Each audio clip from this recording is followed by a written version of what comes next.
private how much is the sector crossing going to cost, Secretary? Well, overall, it's going to cost several £billion. How many? That either, do you, actually? Well, in a painful demonstration of ministerial incompetence, LBC's Nick Ferrari completely disassembled a government minister sent on air to promote a flagship infrastructure plan without knowing even the most basic details of the project. Promoting the Lower Thames crossing, the minister was unable to state where the crossing started, where it landed, or how much it would cost, forcing Ferrari to inform him live on air that the project carries a £10 billion price tag.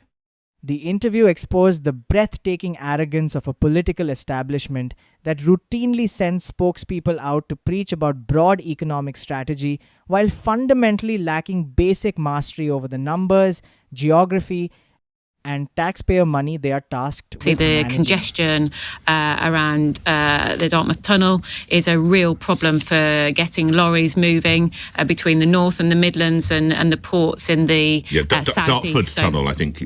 Sorry, I meant Dartford. Excuse me. Dartford Tunnel. It's Dartmouth. That would be one hell of a crossing, that one. It's because I'm obsessed with that part of the world. I meant Dartford. Excuse me. I had a very early morning.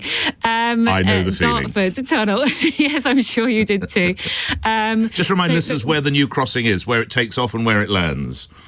It's... you'll forgive me, I can't recall the exact landing zones. So the crossing that you're talking about, you don't know where it is? Well, it's the Lower Thames crossing, yes, which has been in planning for many... As if you were reading from a piece of paper there, isn't it? you don't actually know where it takes off from or where it lands, do you?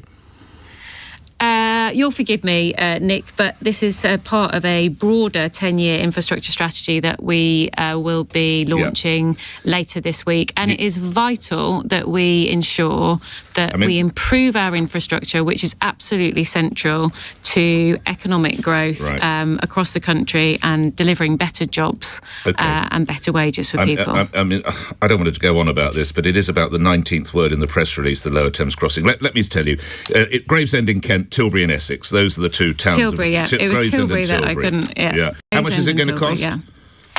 Well, it's going to cost quite a lot of money, but we today are announcing £590 million towards that cost. We'd already put some money in the autumn budget into this project, but we want this to be a public-private partnership because there are significant benefits, obviously, to the private sector. But how much is the crossing going to cost, Secretary? Well, overall, it's going to cost several £billion. How many? You don't know that either, do you, actually? Well, it has already cost quite a lot of money. I don't wish to be rude to you personally. Is there much point continuing this conversation? Because you don't know where a bridge starts, you don't know where it ends, and you don't know how much it costs. So is there any point continuing? As I said, the money that we are putting in is crucial to unlocking this project, which has been years in planning. Secretary, you don't know how much it is. Well, it's several billion, as I've said. It's 10 billion, to put you out of your misery. 10 billion. Yeah, so it's not several, it's 10. What does this say about the economic stewardship of this country, that someone in your position of importance, you don't know where a bridge starts, you don't know where it ends, and you don't know how much it costs?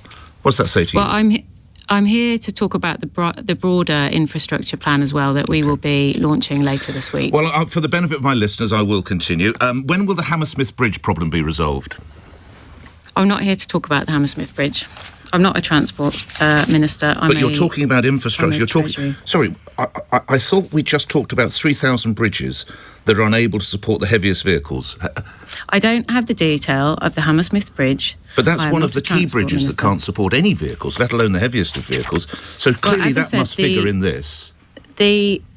The plan, the money that we are allocating today will go to such bridges, to go to repair bridges and to make sure that those bridges can take a load. And as you said at the top, there are 3,000 bridges across the country that can't take a load.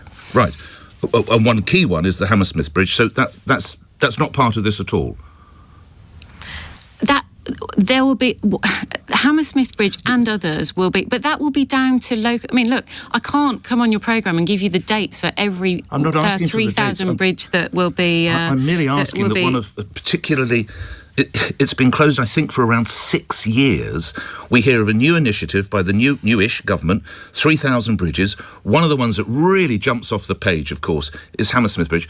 And you don't know whether any of these funds are going towards Hammersmith. Is that correct? I can't name every one of the 3,000 bridges. Respectfully, I've not asked for that, have I, Secretary? I've just asked, can you confirm that it is going to get some of the funds from this £1 billion? Well, further detail will be set out in written statements to Parliament. Well, let's move on to a couple of other... Treasury Minister Emma Reynolds' disastrous performance on LBC exposes a fundamental malady within the political establishment, a complete and shameless lack of accountability. When a frontbench minister is sent out onto national airwaves to tout a £10 billion flagship infrastructure commitment and cannot answer basic geography, basic costs, or basic logistics, it proves that the government treats taxpayer money as an abstract abstraction rather than a public trust. Calling the Dartford crossing the Dartmouth Tunnel, failing to know that the Lower Thames crossing connects Gravesend to Tilbury, and having to be told by a radio host that the project costs £10 billion isn't just an embarrassing slip of the tongue. It's a car crash demonstration of government by press release. For politicians accustomed to reading pre-packaged soundbites in insulated Westminster chambers, actual scrutiny from broadcasters like Nick Ferrari exposes the hollow nature of their promises.